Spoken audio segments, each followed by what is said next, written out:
El día de hoy, en Café Chejo, conversamos con el escritor Antonio Ortuño acerca del género del cuento. Cuando un cuento funciona, uno experimenta, digamos, esa especie de placer físico seco, como atinarle al blanco, no sé, para quienes disparen o tiren con flechas, de atinar en el billar, digamos, ¿no? Es una especie de placer inmediato. Antonio Ortuño es cuentista, novelista y colaborador en diarios y revistas culturales. Su primera novela, El buscador de cabezas, fue señalada por el diario Reforma como uno de los mejores debuts del 2007. Recursos Humanos, su siguiente publicación, fue finalista del Premio Herralde de Novela y la revista británica Granta le incluyó dentro de su selección de los mejores narradores jóvenes en lengua española. El Tapatío fue el único mexicano de la lista. Se da el hecho de que una de las principales tradiciones en la literatura latinoamericana es la del cuento, la del relato breve, y también debemos de reconocer que pues es una de las fortalezas de las letras latinoamericanas. Entonces, bueno, vivimos en esa especie de paradoja en que muchos de nuestros libros principales, como sociedades literarias latinoamericanas, son libros de relatos y que sin embargo editorialmente existe esta suerte de prejuicio que existe y que hasta la fecha es desgraciadamente o malamente vigente, de que se publican más novelas que libros de cuentos, o en cierta medida es más sencillo, no es sencillo publicar para nadie, pero es más sencillo publicar novelas que relatos, ¿no? Sí se enfrenta editorialmente a esa desventaja alguien que solamente escriba relatos, ¿no? Incluso sobre los cuentistas suele haber presiones para que escriban novelas, ¿no? Los agentes, los editores, la propia prensa parecen tratar diferente a la novela, como si la novela realmente fuera como el estadio superior de la narrativa y los cuentos una especie de entretenimiento, cuando desde luego que ni en la teoría ni en la práctica, literariamente hablando, funciona de esa manera.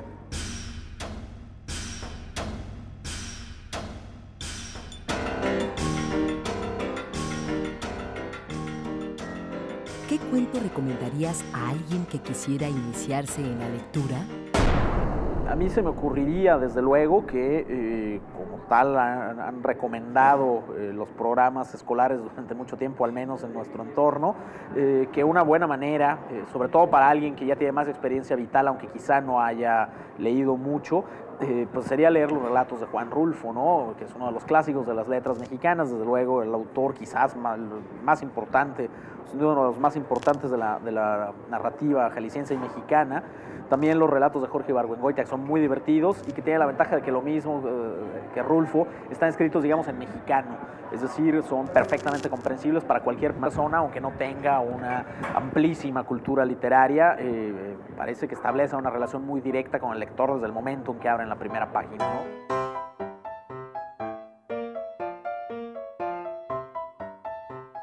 ¿Qué cuento podrías recomendarnos de Jorge Ibargüengoitia?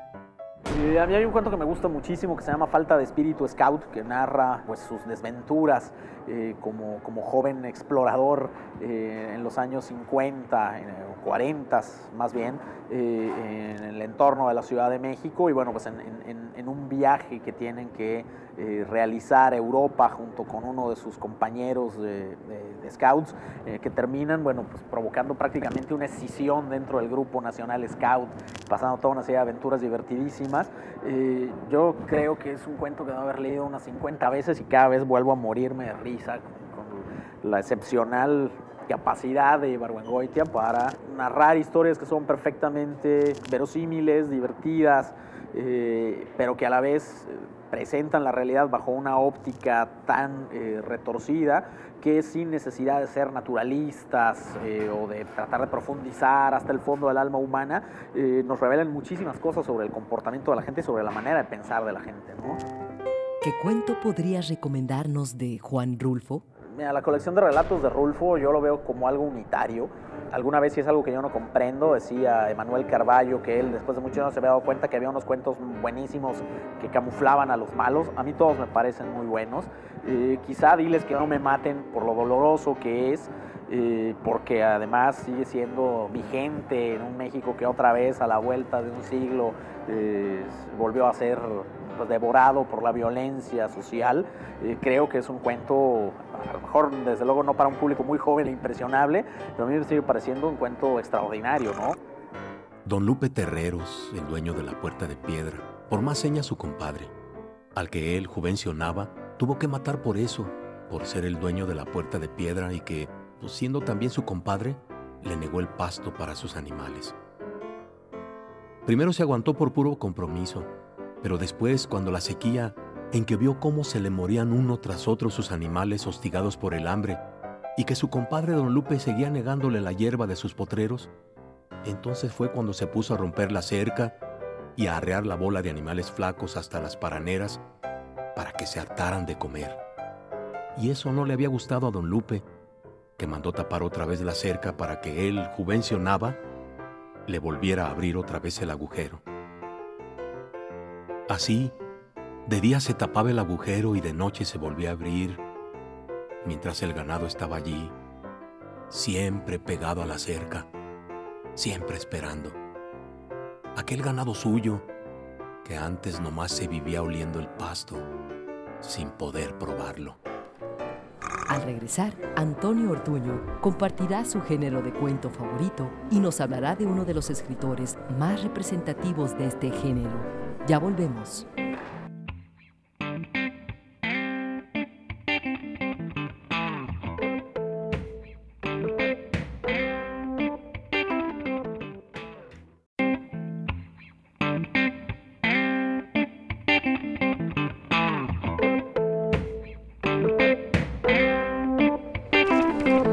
La escritura de Ortuño está repleta de una violencia verbal cuya sustancia venenosa se asienta en la eficacia del estilo.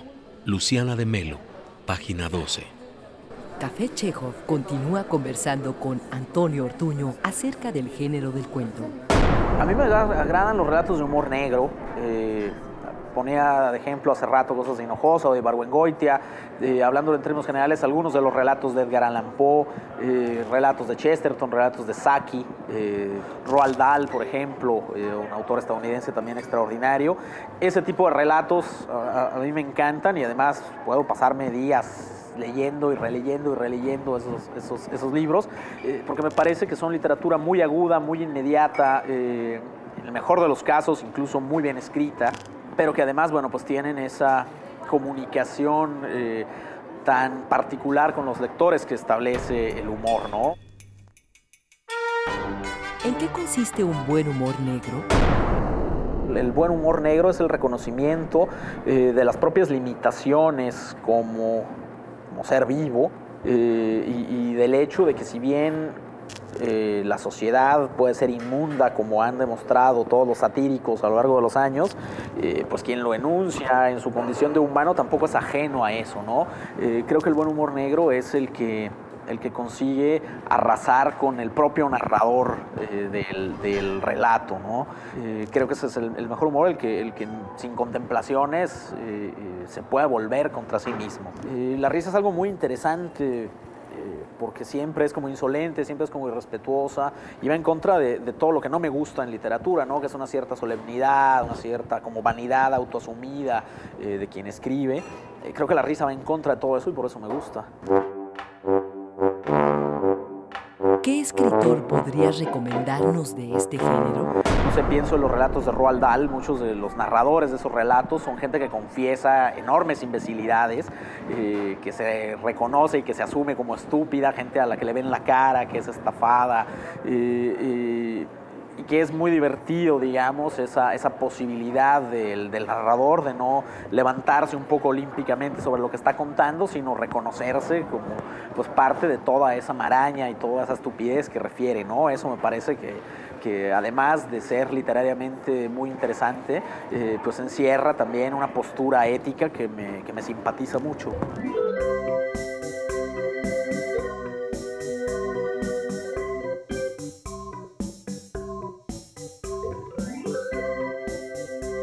Si existieran distintos niveles de lectores, ¿qué cuento le recomendarías a un tipo de lector intermedio?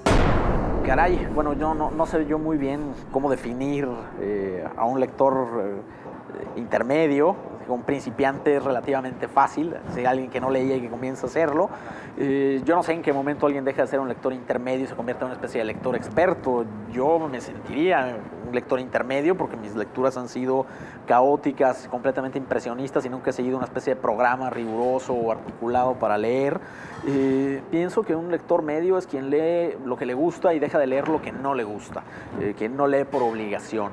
Y es algo que yo he luchado, digamos, por mantener, aunque, bueno, por ejemplo, he sido reseñista de libros, he trabajado en periodismo cultural, eso te obliga a leer muchas cosas que naturalmente no habrías leído, que no habrías elegido quizás, te impone algunas lecturas, lo cual te lleva a veces a hacer descubrimientos excelentes y a veces a padecer unos tormentos horribles.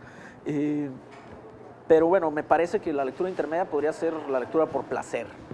O relacionarlo, digamos, con ese tipo de lectura, y en ese sentido, pues las posibilidades, desde mi punto de vista, son infinitas. Se me viene a la mente uno de mis cuentistas favoritos, que es un brasileño, Rubén Fonseca, que está ampliamente traducido al español, y que lo que más me gusta de él, además que también escribe novelas, pero son los libros de cuentos, y hay varias colecciones de cuentos de él que me parecen extraordinarias. Una de ellas se llama El Cobrador, que fue reeditada hace poco por Cali Arena, y otra que se llama El Agujero en la Pared. Tiene un relato muy breve que se llama Orgullo, sobre un tipo que va a que lo inyecten y le hace como una reacción alérgica la inyección, y pues es la narración de los últimos momentos cuando parece que está muriéndose, lo que cruza por su cabeza cuando no puede respirar y está muriéndose, mientras además el médico está hablando por teléfono y no se da cuenta del choque que está sufriendo.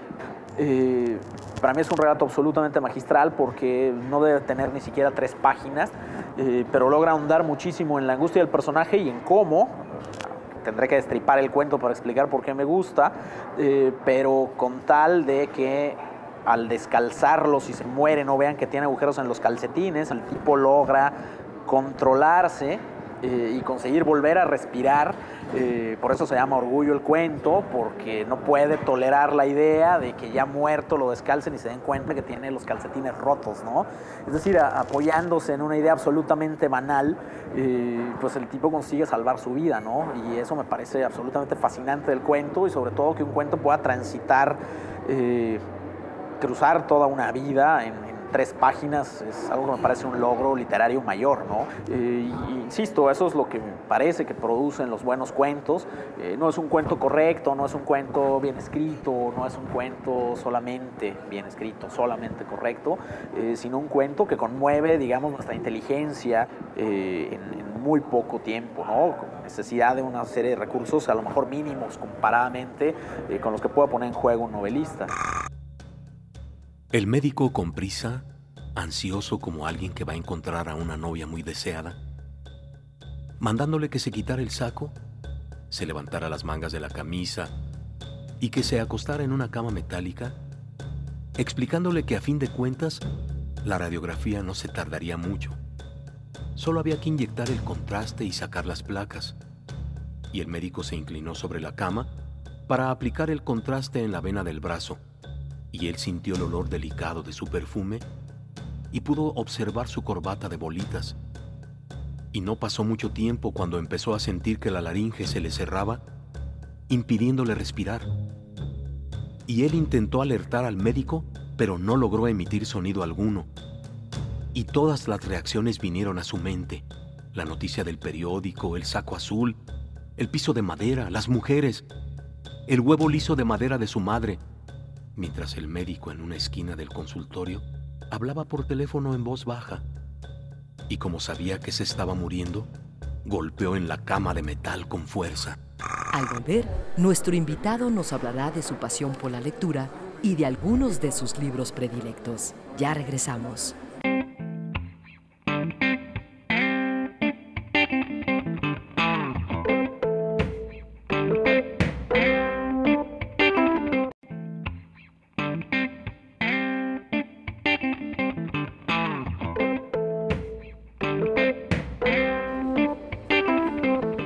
Ortuño es un prosista relevante. Sus enunciados son, con abrumadora frecuencia, aforismos más o menos encubiertos, insultos pulidísimos, latigazos casi metafísicos, súbitas revelaciones sobre la condición humana sugeridas por la inercia de la misma prosa. Rafael Lemus, crítico literario. Café Chekhov conversa con el escritor Antonio Ortuño acerca del acto de leer. Yo tardé muchos años en retomar, por ejemplo, la lectura de Joyce, que intenté en la adolescencia, que pegué con una pared porque yo no tenía capacidad para entender aquello. El año pasado leí Ulises, tardé mucho en hacerlo, dediqué ratos libres de cerca de 2 meses a leer el Ulises y terminé en una especie de éxtasis místico, como supongo que para los futboleros es ver jugar al Barcelona en los buenos días, porque lees a alguien que en todo momento es agudo, que en todo momento es inteligente, que en todo momento no solo toma lo que uno considera mejores decisiones verbales, sino que las excede por mucho, que es así como genio puro, a borbotones, que llega a ser como impresionante y abrumador, ¿no? Y eso me parece que es una de tantas posibilidades que ofrece la lectura. En la medida que más lees, desde luego te vuelves más exigente, más difícil de convencer, pero a la vez creo que en cierta medida también un lector más agradecido con las cosas que te deslumbran.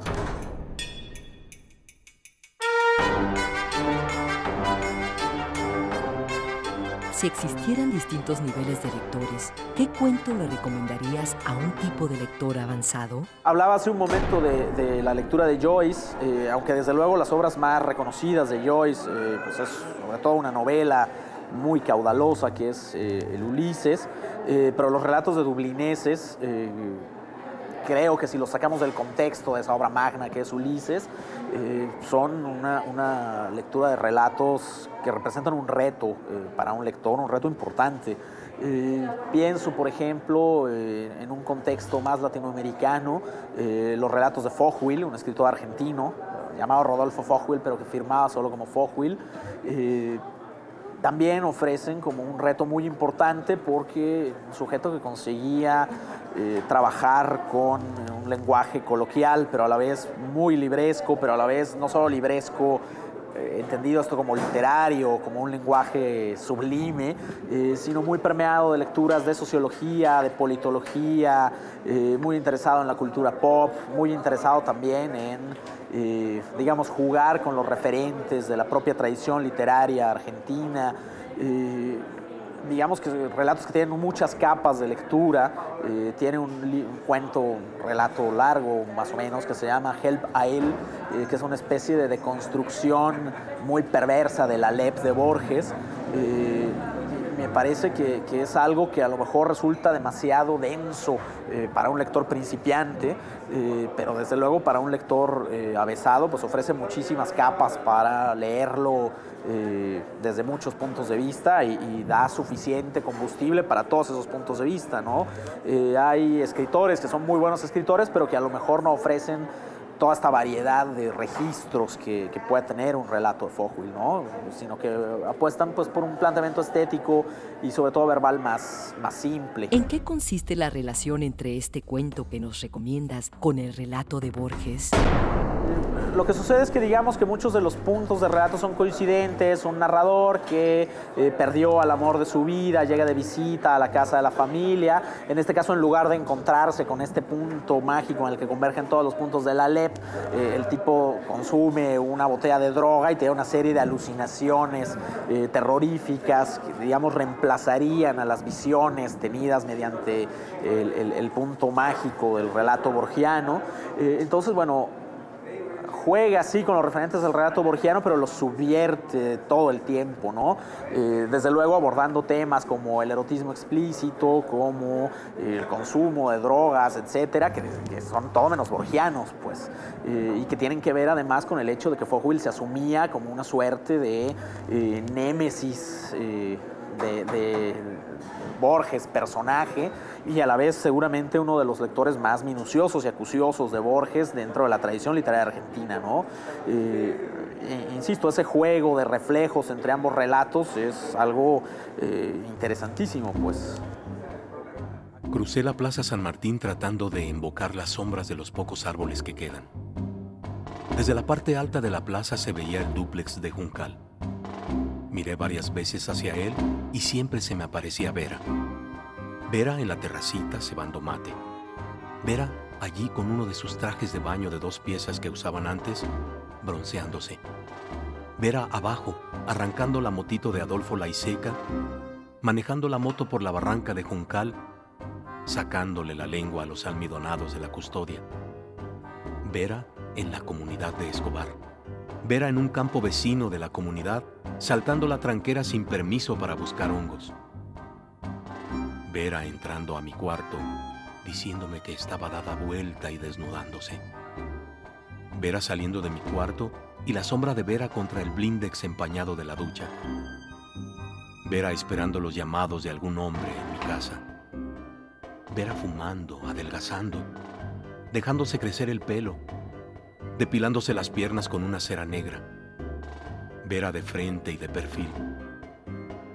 Vera despertando y volviéndose a dormir, y despertando al rato para calcular la hora por la sombra de una rama que cruzaba el balcón y volviéndose a dormir. Vera sin dormir, caminando con pasos kilométricos por la vereda de Paraguay. Vera bajándose de un taxi, saludando. Vera llamándome, esperándome, yéndose. Ya ahora estaba muerta. En nuestra próxima emisión charlaremos con la escritora Mónica Lavín acerca de su perspectiva sobre los géneros literarios y también sobre algunos de sus relatos cortos favoritos. Hasta entonces. Hay que leer un cuento y hasta otro día otro cuento. Yo eso sí sugiero a los lectores de cuento. Tienen que darle ese momento, pues diríamos, el iceberg, ¿no?, de Hemingway, que salgan los 7 octavos, o la epifanía que mencionaba Joyce. Tenemos que tener la oportunidad de entender aquello que no está dicho, porque esa parte es la más importante del cuento. Los cuentos que me gustan son los cuentos realistas y los cuentos muy sutiles. Y por eso Chekhov es uno de mis autores favoritos, porque parece que no pasa nada. Y me gustan esos cuentos donde la estrategia narrativa no está en lo exótico de la anécdota, muy a lo Edgar Allan Poe o a esto que yo contaba de Poe, sino a algo que parece que no pasa nada, algo donde todos podemos vernos de manera muy fácil, un cuento con muchos silencios y donde los abismos están. Yo siempre digo que leer me hace tener más vidas que un gato, ¿no? Y me ha dado también la posibilidad de gozos con la afortunada unión, por ejemplo, de palabras para conseguir una imagen poderosa, o sea, también estremecimientos estéticos, ¿no? Estos hallazgos son como joyas. No solo es la historia que me guste leer y que me atrape y que me fascine, sino también estos momentos que yo no dejo de subrayar en donde encuentro una revelación.